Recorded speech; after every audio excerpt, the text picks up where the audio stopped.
This is a production of Cornell University. So I basically want to talk a little bit about some of the work we've been doing in Africa over the last few years. I think it's both interesting and offers a lot of opportunity to move forward on a lot of levels. It really started off when Charles Wasonga, who many of you may know in this department, joined my program in 2006. Charles is from Western Kenya, but came here on the Cornell assistantship for horticulture in Africa.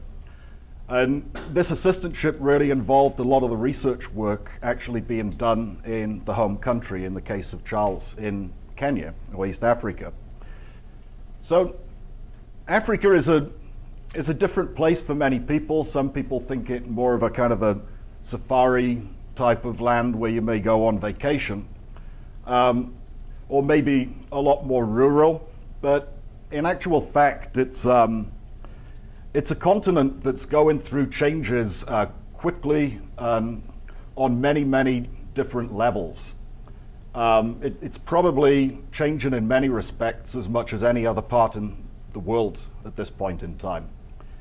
If you go back maybe 10, 15 years, it was very difficult to even communicate amongst groups. The advent of the cell phone has really taken over and almost bypassed the whole kind of central telephone grid. And now what you're seeing in the last 5 years is really pretty astonishing, the amount of road building that's going on, particularly driven by the Chinese, and particularly in more of the interior areas of the country, like Western Kenya and Western Ethiopia. When I started going out there in 2008, some of the roads in Western Kenya were appalling, and it could take a couple of hours just to get maybe 20 miles. Now they have brand new roads developed by the Chinese, and you can do that in maybe a fraction of the time, maybe 20 minutes or 30 minutes. So a lot is going on in Africa on a lot of levels. A lot is changing with populations, where people are living, and just the movements of people in general. If you look at the traditional African diet, it's predominated by corn, which you see pretty much everywhere. And it's served as a kind of a ground corn that is called ugali. Then this is typically served with some type of protein, whether it's lake tilapia, which is common around Lake Victoria, or chicken, goat, for instance, and if meat isn't available, then dry beans. But if you look beyond the staples of the carbohydrate and the protein, the next most common side dish that you see from a vegetable standpoint are leafy greens. A lot of them are not the leafy greens that we might expect or consume here. The leaves of cowpeas are commonly consumed, the leaves of sweet potatoes or even common bean.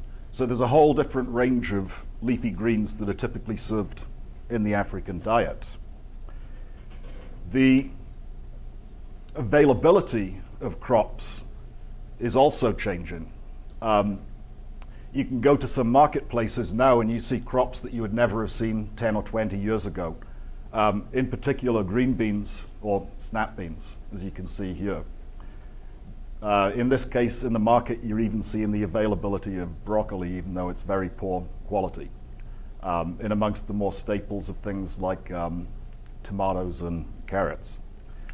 And the other thing that's really been driven over the last 10 or 20 years, largely through the changes in urbanization, is the appearance of supermarkets. Supermarkets popping up all over the place where population centers are starting to gather.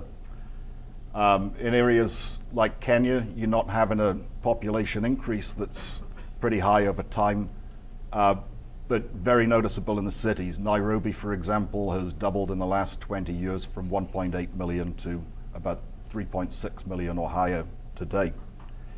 So along with the supermarkets, you're starting to see a much bigger diversity of vegetable crops in particular, that's helping to diversify and advance the diet. So if you start looking at how some of these farms are in this area. They're typically very small, oftentimes less than an acre. There's almost no mechanization on most of the farms, and they're typically predominated by crops like corn and dry beans, where they may have a few plants, say coffee plants or some Sakuma wiki plants, or perhaps a couple of bananas. So this is a farm that we were visiting at the early part of Charles's project, as we were basically going out to speak to people about some of the crops that were grown, some of the opportunities that might exist for growers in this area. So we actually met up with people on a number of levels, people who are involved with government institutions, universities, international institutions, and also outreach and farmers. In this case, we were visiting a farmer near Masino in western Kenya with Dalma Sagunga, who's a faculty member at Masino University. And then we had this guy who's involved with outreach and a couple of growers who in this case are starting to look at snap beans as an alternative crop for production. And you can get into discussion with a number of the growers in this area. This is one of the growers in the Masino area. And they're very eager to find new market opportunities in a way that they can diversify the crops that they are grown. They know how to grow a lot of the bagged staple crops like corn and beans, but they want to be able to move one step further. They want some enterprise opportunities, some opportunities where they can grow on some of their areas of land some crops of higher value. And this is where horticulture, in particular vegetables, really start to come into play. Africa is not the easiest of places to get around. It is becoming easier.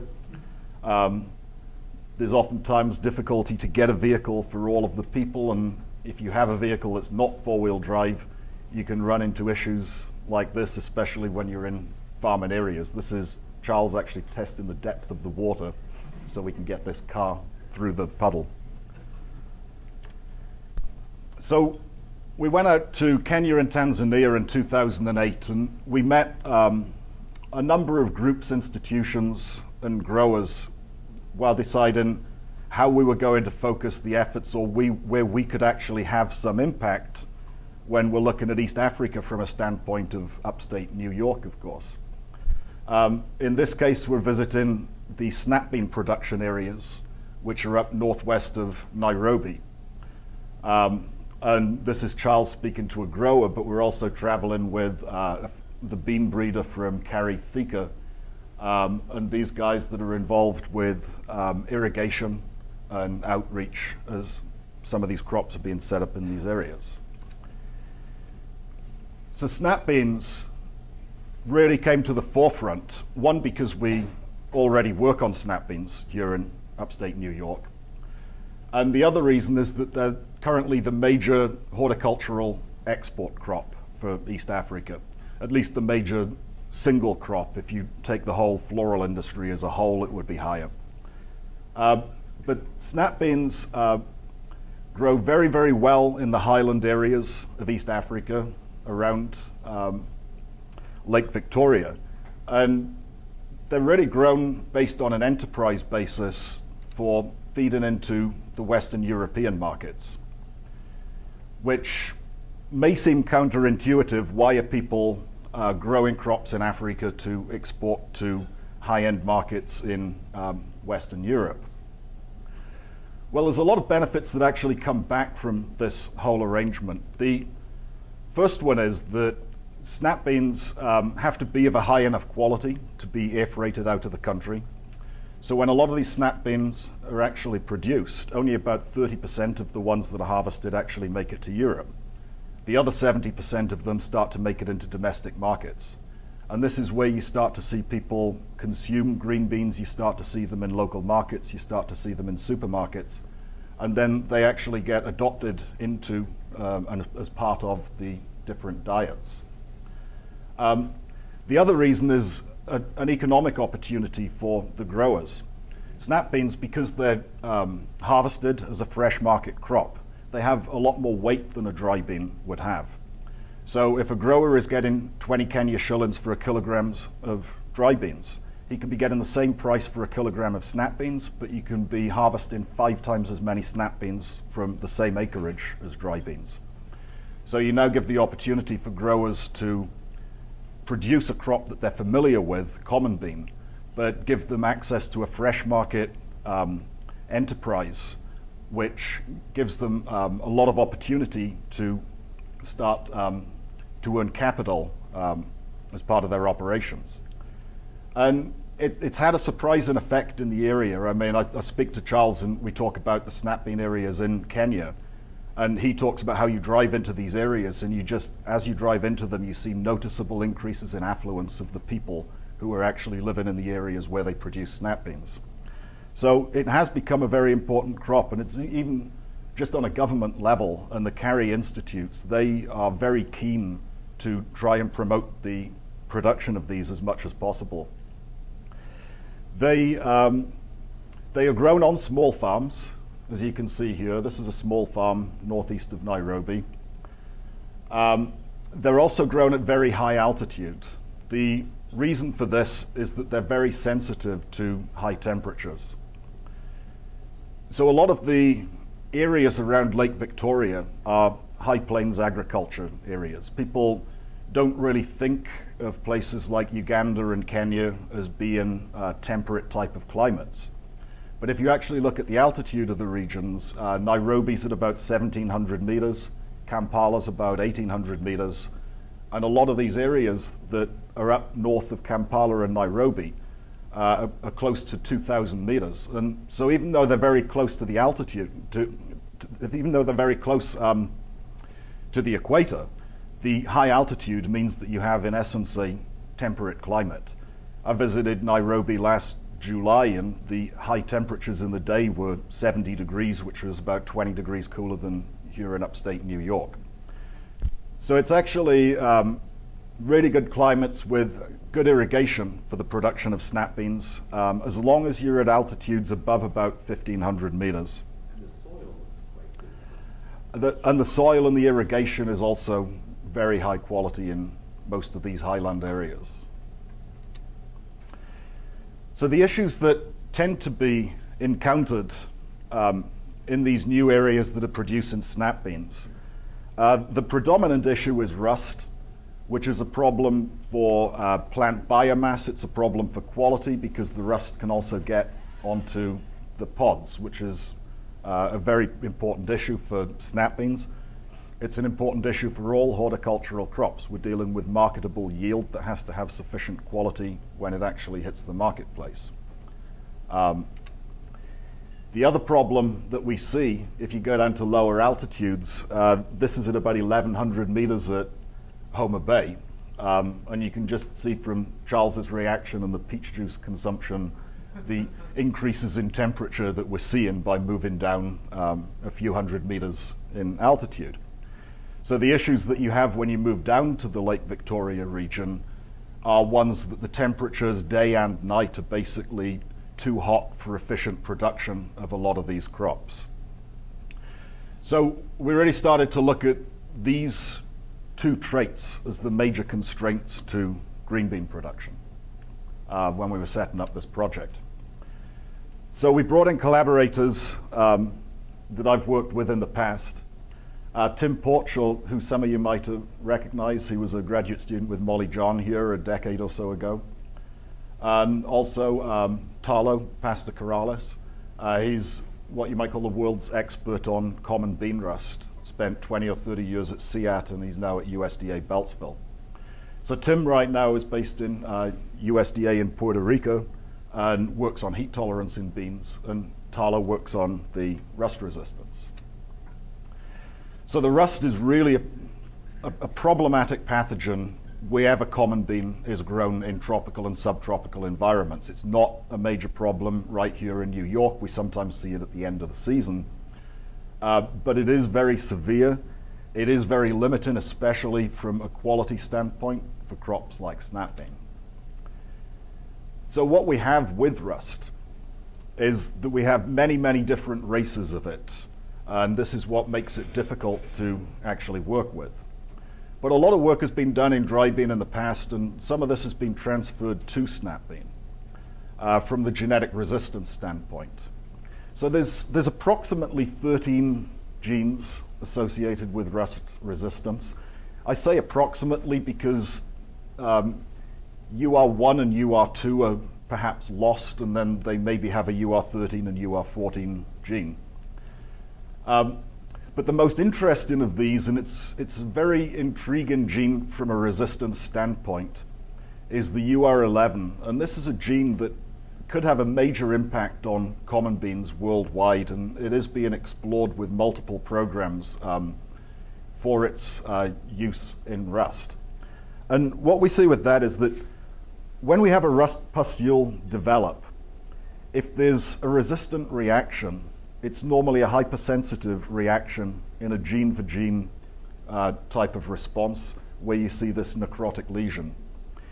UR11 is very different in that the resistance response is more of a field-based resistance.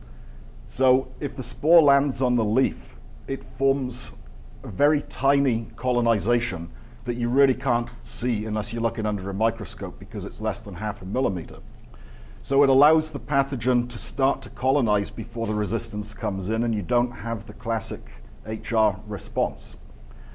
This reduces the evolutionary pressure from a pest pathogen standpoint, and it actually makes the gene very, very effective against many of the races. It is actually, of the 108 that are stored at USDA Beltsville, the UR11 gene is resistant to 107 of the 108 races, which is pretty incredible for a major gene, and a lot of it is related to the type of resistant response we see. So the other trait that we're interested in is heat sensitivity, because snap bean production is essentially restricted to the highland areas because of heat sensitivity. And what happens here is that if we have moderate temperatures, like in a temperate climate, we have normal flower development. But if you start to increase temperatures, particularly the nighttime temperature, it starts to influence plant hormones. The plant hormones affect carbon translocation, and this affects the reproductive capacity of the plant. Most predominantly, high temperatures at night affect the ability for the plant to form functional anthers and to be able to produce pollen. So when you have high temperatures, the pods fail to pollinate themselves, and so you get a big loss because of heat. And the heat sensitivity of snap beans is the reason that these are really restricted to these high altitudes above 1,500 meters where you have the more temperate type of climate. So we've worked on heat tolerance in beans for a number of years. I had a graduate student when I first started here, Katie Martin-Rainey, who some of you may also know. She did her PhD project on heat tolerance, and we've continued to work with Tim Porch on this as a collaboration. But we learned a lot during that process about how we can actually look for heat tolerance and how we can actually test for heat tolerance. And we do have good facilities in Geneva from a greenhouse standpoint. We have these tall greenhouses that are able to maintain temperatures very well. And we find by going to a high temperature regime, like 32 degrees day and 27 degrees night, and then we compare to an optimal house, we can see the optimal responses of plants to heat stress to be able to select breeding lines that are able to pollinate themselves and produce pods under high temperatures. So during this process, we developed some heat-tolerant snap bean breeding lines that you can see up here on the top left. And we got 2 lines from USDA in Beltsville that were snap beans that had been developed with the UR11 gene that we wanted to introduce for rust. And almost all snap beans have the UR4 gene, which complements the UR11 gene. So we initiated some population development, which included selecting for heat-tolerant plants in a controlled temperature environment, which is a greenhouse, for a couple of generations, and developing inbred lines to the F5 generation that we then wanted to test for presence of the rust genes, so we wanted to select down lines that were first heat tolerant but also contained or had brought in the dominant gene for UR11. So the UR11 is an important gene, but it's also one that hasn't been characterized for molecular selection, for example. And working with rust races is also very difficult because of the ability to move them from even a state to state, from the standpoint of the risk of release, etc. So all of the evaluations for rust resistance were done by inoculating the breeding lines that we developed. And this was done in collaboration with Tarlow down in USDA Beltsville. So you can see here Charles helping Tarlow evaluate the responses for introgression of these genes. And we were able to do these by known responses of different rust races. So the identification of UR11 can be done through its susceptibility to race 108, but it's resistant to race 67, and vice versa, the UR4 with its susceptibility to race 67, but resistance to race 108. So if we have a control line that has neither the UR4 or the UR11 gene, we see rust on both of the leaves, as you can see here. And then the breeding lines, we were looking to identify lines, so multiple plants, that exhibited the resistance response to both UR4 and UR11 in the lines that had already been selected for heat tolerance. So testing the materials in the greenhouse is a convenient way, especially if we live in upstate New York. But we wanted to duplicate this and see how they performed in a field situation. So this is where we've worked with Tim on the south coast of Puerto Rico, where in summer it gets very hot for the entire season. So we have irrigated plots with drip irrigation, but we maintain high day and night temperatures when we're looking at the bean growth and yield. So growing these beans in the south coast of Puerto Rico, where they're flowering in July and August, puts a very high level of heat stress on them. So we were able to test these lines in this environment at the same time that we were looking at the African trials. And what is encouraging about this is if we look at simple correlations between work done in the greenhouse and work done in the field, which are very, very different environments, the two most important traits for heat tolerance, which is the number of seeds that fill per pod, was highly significant, and the total seed weight that we get per plant was highly significant. So the results that we were seeing in the field in Puerto Rico correlated in a very high way with the traits of interest with those that we were selecting in a greenhouse, which is very encouraging because it's a rare example of where controlled environment stress can actually be duplicated in the selection of plants. So we also then had to try and apply some of these materials, introduce them essentially into some field testing environments in East Africa. And what we wanted to do is take a selection of sites that were going to range in altitudes. So we could take sites like Kari Kitale, which is a government institution. This is up towards Kampala in northwest Kenya. This is at 1,800 meters. So this is a very temperate, very nice environment for production of snap beans, the sort of place that you would target if you wanted to produce vegetable crops. We started coming down through altitudes, Messino at 1,500 and Sabatia, down to our highest heat stress trial, which was at Homa Bay, which is near Lake Victoria, a little bit less than 1,200 meters. Arusha in northern Tanzania has a fairly lowish altitude, but it also has some interesting dynamics because you have the topography of the area with the slopes means that you get a bigger drop off in night temperatures. So it really reacts like an environmental altitude that is a little bit higher than it actually is with heat stress. Homa Bay, though, this is definitely where you get into a very marginal area from the from the temperatures that you see for the production of this type of crop. So in 2009, out of the 6 trials, we had a 50% success rate in 3 of these trials. And fortunately, this included the high altitude trial and the low altitude trial. The other 3 trials went down for different reasons, not always ones that you would expect. Kibos was attacked by porcupines that destroyed the entire plot, which has nothing to do with any kind of field resistance. Sabatier was a known site that we planted at in collaboration with SEAT, which was a hot spot for root rot. So we expected this to go down. We were just seeing what sort of responses it might have to a mixture of root rots. And then we had the Messino plot go down with bean flies. But we did have very nice trials with AVRDC in Arusha, with a site that has a strong connection with CFAD. You're actually at Homa Bay, which is a farmer training center, and at Kari Kitale, a government institution in Kenya. So we also, as we were doing these trials, we also wanted to kind of advance some of the lines that we were developing. So they started to replicate the type of bean that was being produced in Kenya.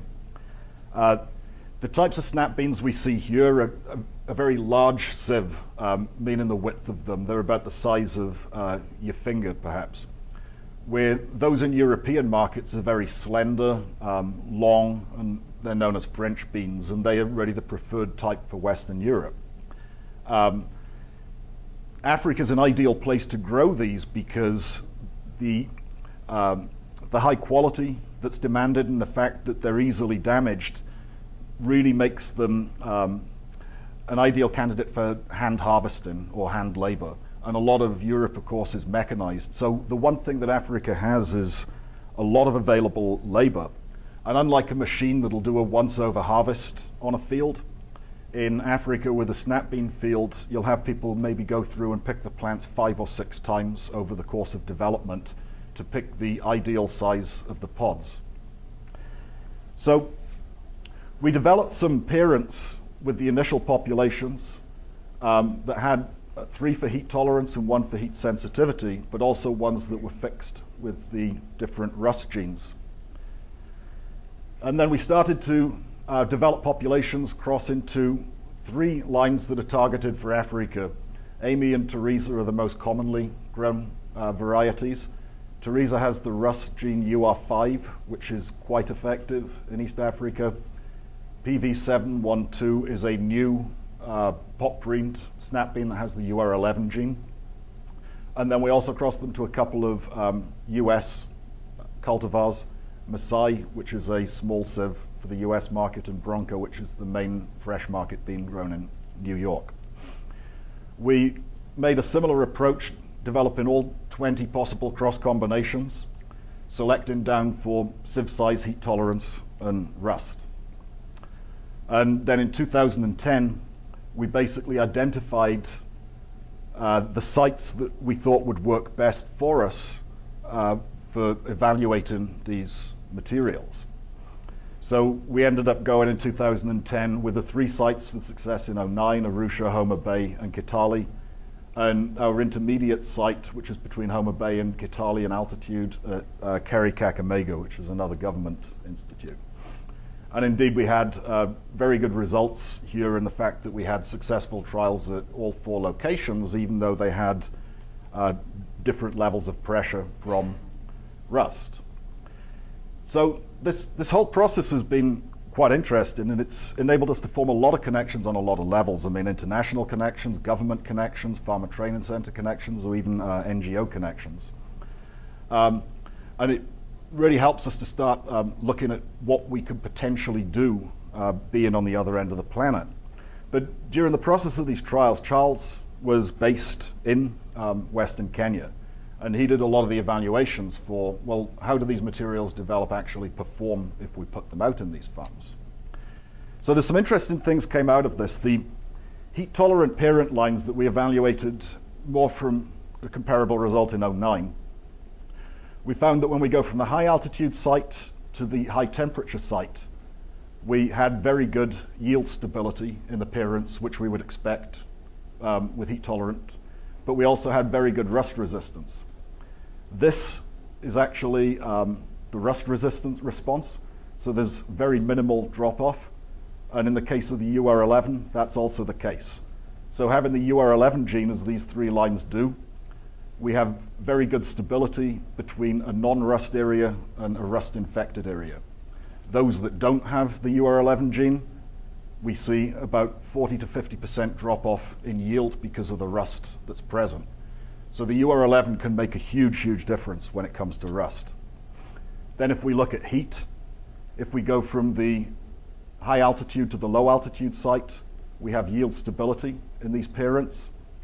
But now the ones that have the rust gene, like the UR11 or the UR5, they may have resistant to rust, but when you go to lower altitudes, the heat stress starts to knock the yield performance down 40–50%. So it really demonstrates what we can do with some pretty simple work in a controlled temperature environment to really make a major difference to crops that are very important for enterprise and stability for smallholder growers throughout East Africa. And a crop that's definitely expanding. When I visited last year, they're building a new cooling facility outside Kilimanjaro Airport that is similar to those at Nairobi and Eldoret for export of cooled vegetables. So in the heavily rust-infected area, these are the responses of the lines that we have on a leaf basis. You can see that we see rust resistance. And then this is the type of yields that we're seeing in some of these breeding lines that we developed. These are the ones that were promising, having the rust resistance, and you can see if you take the yield from a plant, it's comparable with a sieve type, with the UR11 pop greened, or with Teresa, and they actually were yielding much higher than the varieties currently grown that had the comparative rust resistance. So this is very encouraging for moving forward, and it's lines that we actually have planted out again this year for evaluation. Because what has really happened during the process is when we were interacting with a lot of these sites, we started taking a wider interest in really what's going on with vegetables in Africa and what some of the opportunities might be for farms. So one of the big ones is Sukuma wiki. Sukuma wiki is it's a kind of a Portuguese truncuda brassica. It's really like a non-head-in cabbage. It's pretty much an ancient crop. I mean, it may date back to Roman days, and it's something that's still grown in southern Mediterranean areas. It's a cabbage that you basically harvest the plant during the course of the season. And so it's very popular in gardens in Portugal. And in fact, with a lot of the leafy green changes that are happening with the foodie market right now, some crops like Sukuma wiki and Portuguese truncuda are really starting to take off with some of the vegetable seed catalogs. But it is, in the East Africa community, pretty much the most important leafy green that's grown. Sukuma wiki is Swahili, and it translates as to push the weak, meaning that if people are able to eat the brassica vegetable with their corn and with the protein, it allows them to have enough food to last the week. It's also a very, very important plant from the standpoint of nutrition and diversification of diet. And it is really consumed by tens of millions of people, if not hundreds of millions, throughout the Lake Victoria and East Africa region. And it's the one vegetable that people really know and recognize. There's a lot of reasons why people choose to grow this over, say, cabbage. If you're harvesting it every 7 to 10 days during the course of the season, you have a crop that's available to you for the whole season. If you grow a crop like cabbage, you might have to put 3 or 4 months investment into growing a crop before you harvest it. And it might be a crop that may get damaged for any number of reasons that you put all of that investment in without any type of recovery. So anyone that's in the East Africa community is very familiar with Sukuma wiki and the consumption of it. It ended up meeting a lot of people from a lot of different places. In this case, this guy's involved in outreach and extension, and this is in northern Tanzania, but It also shows where they're trying to maintain some of these Sakuma wiki plants to develop their own sources of seed. Well, based on the problems that Sakuma wiki has, this is a very dangerous game because contaminated seed is the one thing that destroys crops in these regions, in particular brassica crops.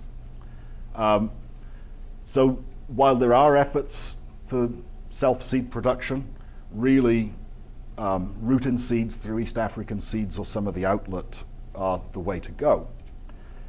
The problem is if you're a grower in Africa, it's not like going to a colored Johnny's catalog or an internet website to choose what you want to plant. This is an example of a seed store that growers in Africa would go to, very predominated by the grains and very little exposure to any kind of vegetables or vegetable seed at all. And yet you're starting to see diversification, not just on the stands, but throughout the whole communities. Cabbage is a crop that is expanding exponentially in some ways in Kenya. The seed sales of it are going through the roof because of the urbanization that's happening. It's a storage crop that works very well with supermarkets. So people are starting to look at cabbage as an alternate to Sakuma wiki because of the storability and perishability issues. But as with Sakuma wiki, the main problem that we see is black rot. Black rot's a bacterial disease, Xanthomonas campestris. It comes in through the water and through the seeds or seed contamination, forms these characteristic V-shaped lesions. These V-shaped lesions can take over the plants and destroy your crop in the case of cabbage. But even in the case of Sakuma wiki, it can be damaging 50 to 80% of the leaves. And if you have these V-shaped lesions on the leaves, they're not marketable. They're then fed to livestock. So oftentimes you can lose 80% of your Sakuma wiki crop because of this disease. And in cabbage, it's even more of a risk because you risk losing your entire crop. This is a cabbage field in Tanzania, and if you look closely, you can see black rot starting to appear in the plants. But this is one at about 2,000 meters near Kitale in northwest Kenya. This is the grower here. He'd had success for a couple of years, and this is a field that is large by African standards. It's about 4 or 5 acres. This was all cabbage. None of this has been harvested. This is what happens to a field when you plant cabbage with black rot on the seed. You get nothing, which was devastating for the grower. And you have a problem like that, it may be a lot of years before you think about planting cabbage or vegetables again. So the types of crops that are grown are very important. And the issues with sales distribution channels in Africa are very problematic. There's 3 main suppliers in Africa, a lot going through East African seeds, but it's predominated by the South Africans, and it locks out a lot of seed companies from marketing materials that would be much more appropriate for growers. So we started to discuss some of these issues from a diversification standpoint and what we could do with vegetable brassicas. This is meeting in Kisumu a year or so ago. But Charles, who's now back in Kenya, even though he's sort of working as a sweet potato breeder for SIP across Western Kenya and Uganda, has now started up his own company with Dan Nyambok. And it's really to try and find underserved markets for seed in Western Kenya. And so we've started to work with them through a foundation grant that we got from the Atkinson Center and CFAD to look at how we could actually get some improvement of some of the crops for these areas, and also look into some of the crops that perhaps could be grown that aren't. So with Charles and Dan having set up Advantage Crops Limited, this gives a really important kind of penetration into a highly underserved market and some very unique opportunities. The one that we started to focus on, of course, was Sukuma wiki, because it's such an important crop in Africa. We started making back crosses of race non-specific black rot to this back in 2008. And it's an effort that it doesn't require a whole lot of labor, but it does require a lot of time, because brassicas tend to take about a year to go from seed to seed with breeding. But we have been working on black rot resistant in cabbage for a number of years, and so we started back crossing it to Sukuma wiki because it is the same species, just a non-head-in type. So we also started to look to, well, what types of cabbage are actually being produced in East Africa, and what are the varieties that are actually being grown. And part of the problem is access to the correct varieties. This is a cabbage variety that would have been grown in New York 30 or 40 years ago. Most cabbage varieties here now are hot water treated for seed, so they have really very little passover of black rot from a seed standpoint. But if you do get black rot in the field, you see how the varieties start to come down. Whereas a lot of the newer varieties, Thunderhead from Reeds, this is a Seminus 1 Blue Dynasty, but you can see the level of black rot resistance in an inoculated field is significantly lower. So having access to resistant varieties of cabbage as those markets start to expand is also very important, not necessarily from us developing the materials here, but actually helping them gain access to those types of cultivars and materials. We're also looking from a standpoint of the different types of leafy greens that could be consumed. We started looking, while Charles was here back in about 2009, at a lot of different leafy brassicas. There was a collection trip done in about 2000 right across the southeast. And it was done with a breeder who's a collaborator on a federal project with me, but also somebody who was really familiar, with the areas and anthropology. And they went around the southeast and they collected about 100 different land races of collards that really vary depending on all of the different communities across the southeast, and a lot of them, of course, African American communities. So we planted these collards and tried to start to identify some real variation in the leaf types and the plant morphologies that were there from these land races that had basically been selected for quality and edibility over a number of generations in the US.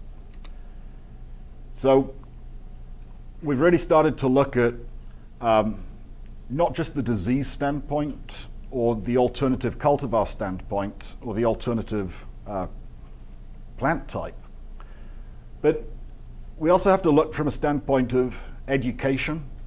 And one of the hard sells is F1 hybrid seed. People don't want to buy seed that costs 10 times as much as the seed that they've always grown, or 5 times as much. But you can see a hybrid Sukuma wiki here compared to a non-hybrid, just on a sheer biomass standpoint. And sometimes paying some extra money for the seed can double the yields that you get off a lot of these crops. So there's a lot of areas that need to be looked at and promoted to try and get the right materials into the hands of a lot of these growers. This is at USA in Tanzania, which is at an AfriSem site, which is a non-profit venture from East West Seeds and Riksvan in the Netherlands. We could also start looking at crops that are not Brassica oleracea. This is Ethiopian mustard. And you can see the biomass of this is significant, where it's growing almost 2 meters in height. So these are types of crops where you can really start to exploit both the yield and the fact that there's a lot of openness to the types of leaves that are consumed within the diet. So over the last 3 or so years, we've been doing trials here in Geneva, and what we've been trying to do is identify a subset that we can introduce and evaluate with some of these partners and connection sites that we have in Africa. So we've been looking at some breeding materials, some varieties, but also a lot of these accessions that we've identified from the USDA. A lot of these we have in limited seed supplies, so we've had to develop our own seed to put forward as part of these studies, of course. Some of them develop seeds better than others. This is a plant that we vernalized, and it's about 4 meters tall, possibly the world's tallest brassica. It's actually a Sakuma wiki that we just couldn't get to seed, no matter how much we tried. And so we came together last year in particular to see how we're going to start to exploit these partnerships and start to look at some of these alternate types of plants as they fit the market. So this is up in Kitale with Thomas Gwombo, who's our collaborator at the Kerry Kitale site, which is one of the sites we've been planting at this year. We've planted at 4 sites in Kenya and 2 sites in Tanzania. And we're looking for a lot of diversification of types, not like you might expect in the US, which would be more based on color and aesthetics. We're looking at it more from a practicality standpoint. So you have the crops that are similar to what are consumed with Sakuma wiki, which is this kind of Portuguese truncuta type, where you get the stacked leaves that you would harvest during the course of the plant. But we're also starting to introduce a lot of stuff that is both commercially available as F1 hybrids and stuff that we've selected from the collards that were collected from the southeast of the US. So this would be kale, which curiously enough has just exploded in the US market. I was speaking to Dutch seed sellers, and they say for 25 years we've had kale seed. Anybody wants kale seed, we have it. Overnight, kale seed sales doubled, and nobody has any kale seed anymore. It just came from nowhere. This is another type of kale, so we're just looking at how some of these different leaf morphologies are really accepted from an aesthetic and cooking standpoint with the people and communities that we're targeting. This is a Russian tetraploid kale that has a little bit more vigor, some color in it. High biomass collard that we've developed. And then some that vary in just the color, size, the texture of the leaf, just to try and get feedback from people about which of these leafy brassicas they would prefer. This is more of a standard collard type. This has more of a veiny type of look, which probably looks a little less edible. But interestingly, some of these ones, like this is Top Bunch. This is one of the top selling F1 hybrid collards throughout the southeast of the US from Bejo seeds. And Giles is super excited about this and how it may do in the African market, but of course they have no access to seed because they have no access to Bejo seed channels through the distributors that exist. There's also a new variety, Bonanza, that is very similar to a Sakuma wiki type that is incredible for biomass, and also an F1 hybrid that very much fits into the community. So this summer we've been having trials at these sites where a lot of these materials have been grown. They've mostly been overseen by Dan. This is at the Homer Bay site with this characteristic tump. And we've included both the cultivars, the collard selections, and even the breeding lines or preliminary breeding lines that we have. So this is materials we started in 2008, where we've developed the non-heading Sakuma wiki types with black rot resistance that we're testing out there. And then these are being opened for farmer evaluations. In this case, it was actually some people from Cornell associated with the McKnight group that were passing through visiting for corn. But even small sites like this have garnered some attention. This is the personal assistant to the Minister of Agriculture in Kenya. So, you know, you can have some small sites experimenting with some small plots, but they very quickly can get exposure as important as agriculture and food is to the Kenyan community. Unfortunately, I was unable to go in September because I had a side impact collision that dislocated my kneecap, unfortunately. I had surgery a few days later. But I will be going back this November, and what we're doing with these materials is we're replanting them for not just farmer trial sites, but Charles and Dan are also going to be doing cooking trials with amongst a lot of the people to see how these actually taste and how they're actually received by the different communities. So going forward, I think that the opportunities are really pretty staggering, because there's really a grounding of the only way to go is up. And I think that with advantage crops having been set up, this actually gives a nice kind of entry into the market that's really heavily protected to many respects. And I was having conversations with a lot of the people at Bejo a couple of weeks ago, and what we're trying to do is set up Charles and Dan with the product manager for Africa and Middle East, so they can act in some type of reseller or agent capacity for Bejo seeds, because Bejo really have a lot of these kales and collards and F1 hybrids that really are what the growers need, not what they have access to in the current climate. So as we go forward, the trend in Africa certainly is towards urbanization. The population is increasing in Kenya. In the last 20 years, it's gone up 50–60%. The population in cities has doubled. So it's very difficult to support sustainable agriculture on very small farms with corn and beans when you're having population increases occurring at that rate. It's meaning a lot of people move to cities, so small farms are no longer becoming sustainable. The opportunities for vegetables and horticultural crops from a sustainability and enterprise standpoint really are pretty phenomenal for a lot of these farms, because so many of these areas are at these high altitude sites that have very much of a temperate climate, ideal for floral and vegetable crop production, and yet in a lot of this land we're just seeing staple crops like corn and beans being grown.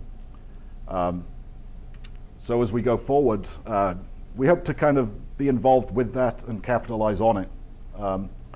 And this, of course, has been aided by a number of supporters, both for Charles's work, which included Assistantship for Autumn Africa and AGRA Support Alliance for Green Revolution in Africa, but more recently the support that we've also had in the Brassica work from the Atkinson Center Academic Venture Fund and CFAD with Chris Barrett here. I also, of course, want to thank my group. We do a lot more than just this Africa work. We have a lot of different projects going on, which is not easy to hold together at times. This is our summer group. A number of us are represented out at the back here, which are the people you might not recognize as part of this group. But that's just really giving an overview of something that is ongoing in many respects, because I plan to be out there in a few weeks to see how some of these materials are coming along and to really explore where we can go to take the next step with this, essentially. So if anybody has any questions, let's...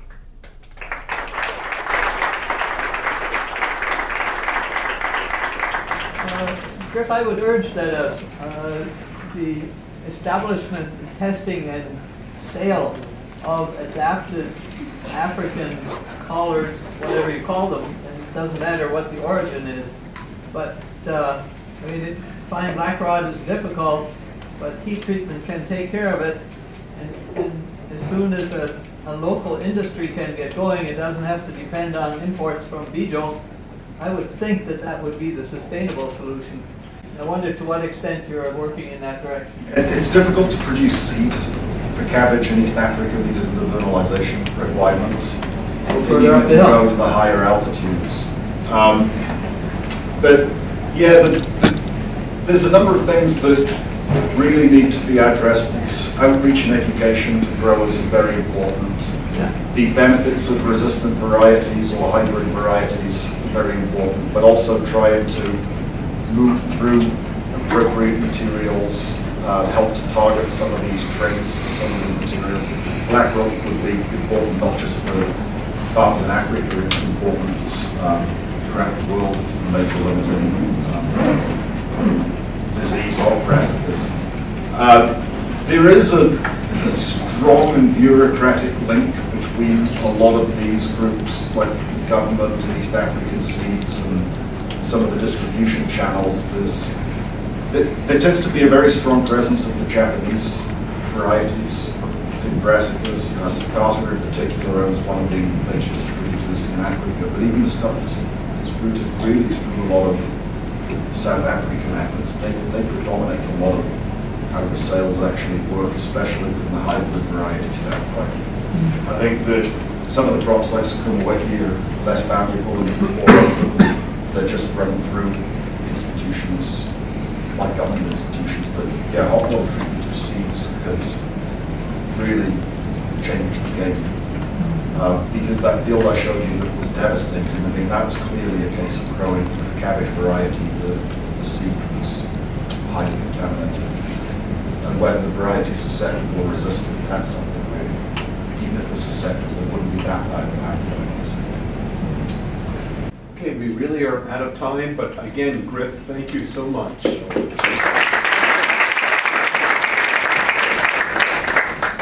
This has been a production of Cornell University, on the web at cornell.edu.